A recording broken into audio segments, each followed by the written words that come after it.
하신 말씀 위해서 우리 함께 찬양하시겠습니다. 찬송가 546장입니다.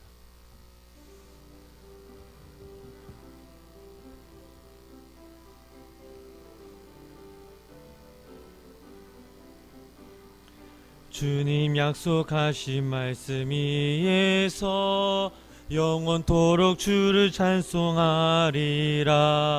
소리 높여 주께 영광 돌리며 약속 믿고 굳게 서리라. 굳게 서리. 영원하신 말씀 위에 굳게 서리. 굳게 서리. 그 말씀 위에 굳게 서리라. 주님 약속하신 말씀 위에서 세상 염려 내게 엄습할 때에 용감하게 힘써 싸워 이기며 약속 믿고 굳게 서리라. 굳게 서리. 영원하신 말씀 위에 굳게 서리. 굳게 서리. 그 말씀 위에 굳게 서리라. 주의 약속하신 말씀 위에서 영원하신 주의 사랑 힘있고 성령으로 힘써 싸워 이기며 약속 믿고 굳게 서리라. 굳게 서리. 영원하신 말씀 위에 굳게 서리. 굳게 서리. 그 말씀 위에 굳게 서리라. 주의 약속하신 말씀 위에서 성령 인도하는 대로 행하며 주님 품에 항상 안식 얻으며 약속 믿고 굳게 서리라. 굳게 서리. 영원하신 말씀 위에 굳게 서리. 굳게 서리. 그 말씀 위에 굳게 서리라. 아멘. 시간 사도신경으로 저희들의 신앙을 고백하겠습니다. 전능하사 천지를 만드신 하나님 아버지를 내가 믿사오며 외아들 우리 주 예수 그리스도를 믿사오니 이로 잉태하사 동정녀 마리아에게 나시고 문지어 빌라도에게 고난을 받으사 십자가에 못 박혀 죽으시고 장사한 지 사흘 만에 죽은 자 가운데서 다시 살아나시며 하늘로 오르사 전능하신 하나님 우편 앉아 계시다가 저리로서 산자와 죽은 자를 심판하러 오시리라. 성령을 믿사오며 거룩한 공회와 성도가 서로 교통하는 것과 죄를 사하여 주시는 것과 몸이 다시 사는 것과 영원히 사는 것을 믿사옵나이다. 아멘. 오늘 함께 보신 말씀은 사도행전 15장 1절부터 5절까지 말씀입니다. 사도행전 15장 1절부터 5절 말씀. 제가 보이는 성경은 신약성경 213페이지입니다.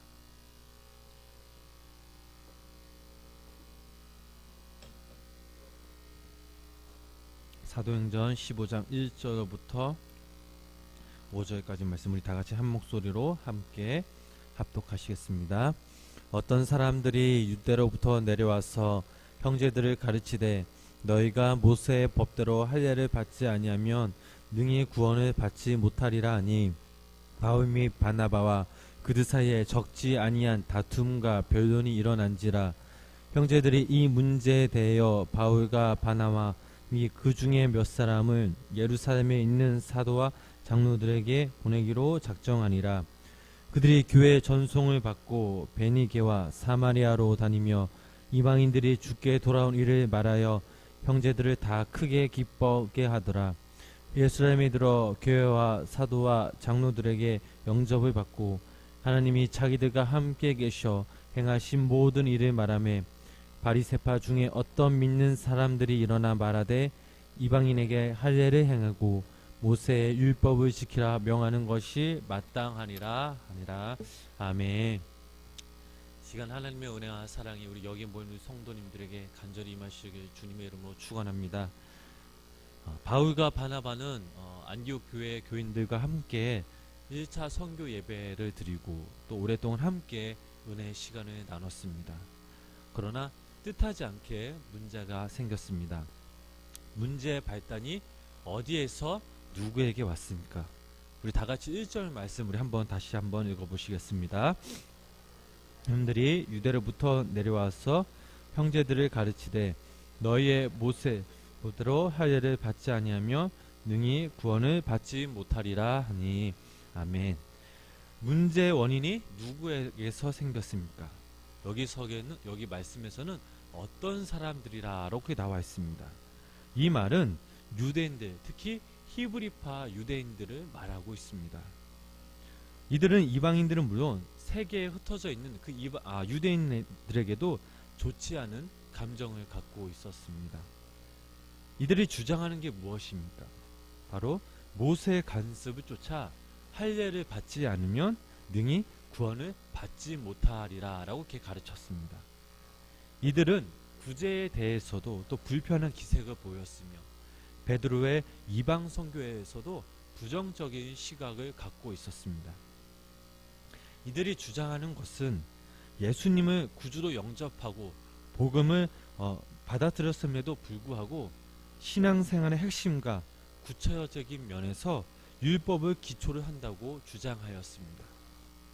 안디옥 교회까지 와서 너희가 예수를 믿어도 모세의 율법대로 할례를 받아야 구원을 얻는다라고 이렇게 주장하였습니다. 예수님을 믿음으로서만 구원을 받는다고 주장한 것이 아니라 예수님을 믿는 사람도 할례를 받아야 구원을 받아야 한다고 주장했던 것입니다. 이것은 결국 믿음으로만 구원을 얻는다는 교리를 무너뜨리는 아주 중대한 문제가 되었습니다. 할례를 받지 않는다는 이유로 구원을 받을 수 없다면 바울과 바나바가 그동안 다녔던 곳곳에 이방인들의 전한 복음은 모두 헛된 일이 될 수밖에 없었습니다. 우리 2절 말씀 함께 읽어보시겠습니다. 바나바들 사이에 적지 않은 다툼과 변론이 일어난지라 형제들이 이 문제에 대하여 바울과 바나바 및 그 중에 몇 사람을 예루살렘에 있는 사도와 장로들에게 보내기로 작정하니라. 아멘. 할례가 구원의 조건이라고 주장한 그 유대인들과 바울 그리고 바나바 사이에 다툼과 변론이 일어난 것은 일이 점점 커지고 있음을 의미하고 있습니다. 안디옥 교회 교인들도 수정거리기 시작합니다. 만약에 안디옥 교회 교인들이 수정거리지 않았더라면, 동요되지 않았더라면 굳이 바울과 바나바가 그들과 싸워야 할 이유가 없었습니다. 바울과 바나바가 나섰던 이유는 이들이 직접 복음의 현장에서 하나님의 말씀을 전했던 자들이었기 때문입니다. 그리고 이들은 안디옥 교회에서 목회를 했으며 안디옥 교회에서 파송한 선교사들이었기 때문입니다. 누구보다 이들이 복음을 전할 때마다 하나님의 은혜를 경험하고 구원의 현장에서 직접 목격한 증인들이었기에 이들과 맞서는 것은 당연한 일이었습니다. 문제가 커진 만큼 안디옥 교회 교인들인 바울과 바나바 및 그리고 몇 사람을 예루살렘 교회에 보내어 이 문제에 대한 해결책을 받아오게 하였습니다. 우리 3절 말씀 한번 다시 읽어보시겠습니다. 그들이 교회의 전송을 받고 베네기와 사마리아로 다니며 이방인들이 주께 돌아온 일을 말하여 형제들을 다 기쁘게 하더라. 그들은 예루살렘으로 가는 도중에 베니게와 사마리아를 지나게 됩니다. 그곳 교인들에게 이방인들이 주께로 돌아온 사실을 전하였더니 그들이 너무나도 기뻐합니다. 이들 교회들은 스데반의 순교의 결과로 또 헬라 지역의 선교로 나타난 열매였습니다. 바울의 일행들이 그 전해 주었던 것은 하나님의 구원은 어떤 할례나 같은 조건이 아니라 철저히 하나님께서 부어주시는 하나님의 은혜라는 것을 그들에게 분명히 심어 주었습니다. 우리 마지막으로 4절 5절 말씀 함께 읽어보시겠습니다.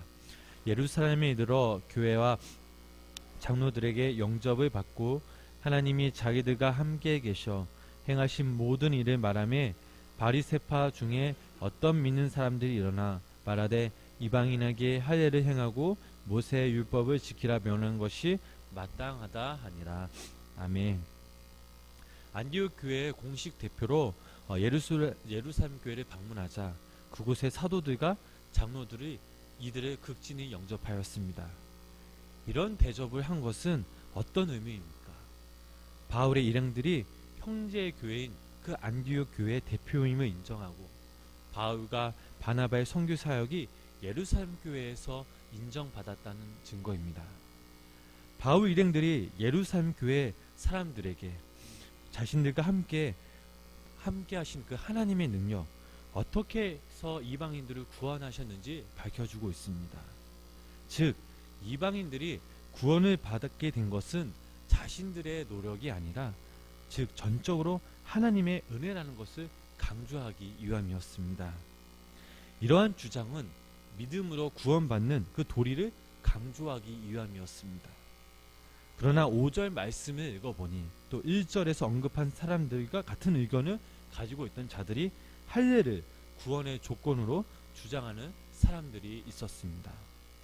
이들은 아직도 율법과 의식 노예에서 벗어나지 못한 그 이방인 신자에게도 할례를 주고 모세의 율법을 지키라고 명예한다고 주장하였습니다. 이들은 그리스도의 그 구속사적 참질을 깨닫지 못한 자들이었습니다. 저희들이 나중에 함께 살펴보겠지만 예수님을 구세주로 믿음으로만 구원을 얻는 것은 구속론을 확립하기 위해 예루살렘 공회를 소집하게 됩니다. 이 예루살렘의 공회의 주제는 바로 이방인 그 그리스도에 대한 할례의 여부였습니다. 다시 말해 할례가 구원의 절대적인 조건이 되느냐라는 것이었습니다. 오늘 말씀을 통해 이 사도 바울이 분노한 이유가 무엇입니까? 바울 자신은 예수 그리스도 안에서 많은 사람들에게 생명의 복음을 전하기 위해 자기 한 몸을 기꺼이 던졌습니다. 복음을 영접한 그들을 사랑하였기에 잘못된 가르침으로 인해 그들을 무너뜨리려는 그 유대인들에게 분노한 것입니다. 다툼이 일어난 것입니다. 하나님께서 이스라엘 백성들을 애굽의 노예의 살이에서 해방시켜 주셨고 자신의 계명들을 따르도록 하셨습니다. 애굽의 노예살이는 죄와 사망의 상징입니다. 이스라엘 백성들이 먼저 하나님의 계명을 지킴으로 죄와 사망에서 구원을 얻는다는 것이 아니라 하나님께서 이스라엘 백성들을 먼저 선택하셨고 또 그들을 먼저 구원해 주셨으므로 이제는 그들이 하나님의 자녀답게 백성답게 하나님의 계명을 쫓는 것이었습니다. 그러나 유대교 지도자들이 주장한 이 할례의 구원의 조건이 주장한 사람들은 자신의 기득권을 행사하기 위한 자신들이 만든 제도로 인해 사람들을 울타리 안에 가두려고 하였습니다. 사랑하는 성도님 여러분, 진정한 그리스도인은 하나님의 표대를 향해 나아가는 것입니다. 하나님의 말씀에 따라 진리에 따라 순종하는 것입니다. 이 땅에서 그리스도인으로 살아간다는 것은 참으로 쉽지 않은 일입니다. 그럼에도 불구하고 저희들이 그리스도인으로서 살아가야 하는 이유가 있습니다. 저희 자신뿐만 아니라 사랑하는 사람들을 위해서, 아직도 하나님의 복음을 들어보지 못한 사람들을 위해서 그들에게 잘못된 가르침으로 세상 불의와 악한 간습 또 잘못된 행동에 저희들이 당당하게 맞서야 되는 것임을 잊지 마시기를 부탁을 드립니다. 예수님께서는 이스라엘 백성들을 사랑하시어 저희들을 사랑하시어 인간의 몸으로 이 땅에 오셨습니다. 인간의 죄값을 대신 치르시기 위해서 이 땅에 오신 것입니다. 그러나 예수님마저도 이 땅에 오셔서 모든 사람들, 모든 행동들에 대해서 다 이해하시고 용서하신 것은 아닙니다. 잘못된 행동, 잘못된 가르침이 있다면 엄밀히 꾸짖으셨습니다. 또한 그들을 보시고 분노하셨고 또한 심판하셨습니다. 이렇게 하신 행동은 당신의 백성들을 사랑하셨기에 당신의 백성들을 지키기 위해서였습니다. 오늘날 이 땅에서 사랑하는 저희들도 마찬가지입니다. 예수님의 가르침을 본받아 우리가 사랑하는 사람들을 지키며 우리의 영적인 것들을 무너뜨리는 그 사람들, 악한 권세들과 맞서서 우리의 믿음으로 예수님의 주신 그 능력으로 승리하시길 주님의 이름으로 축원합니다. 기도하시겠습니다. 하나님, 오늘도 이 귀한 새벽에 주님의 전에 모여 함께 예배하심에 감사를 드립니다. 시간 저희들의 마음을 받아주시고 저희들을 긍휼히 여겨 주시옵소서. 오늘 말씀을 읽어보니 어떠한 사람들이 아직도 틀에 잡히어 예수님의 그 복음의 말씀을 거두려는 사람들이 있었습니다. 저희를 인도하신 예수님은 성경의 이론이 아니라 단지 율법이 아니라 이 땅에 오시어 몸소 저희들에게 당신의 사랑을 직접 보이신 분이십니다. 하나님, 저희들도 이틀 안에 갇히지 않게 하시며 예수님을 믿는 그리스도인으로서 살아가게 하여 주시옵소서. 내가 먼저 예수님의 사랑을 실천할 때에 함께 울며 함께 기도해 줄 수 있는 사람이 되게 하시며 예수 그리스도의 복음이 필요한 사람들에게 예수님의 생명의 말씀을 전하는 도구로 사용되게 하여 주시옵소서. 오늘 하루도 주님께 맡깁니다. 주님이 인도하시고 함께 하셔서 주님 때문에 행복해하며 감사하며 은혜가 넘치는 귀한 하루 보낼 수 있도록 성령님 인도하여 주시옵소서. 이 모든 말씀 예수님의 이름으로 기도드렸습니다. 아멘. 우리 찬송가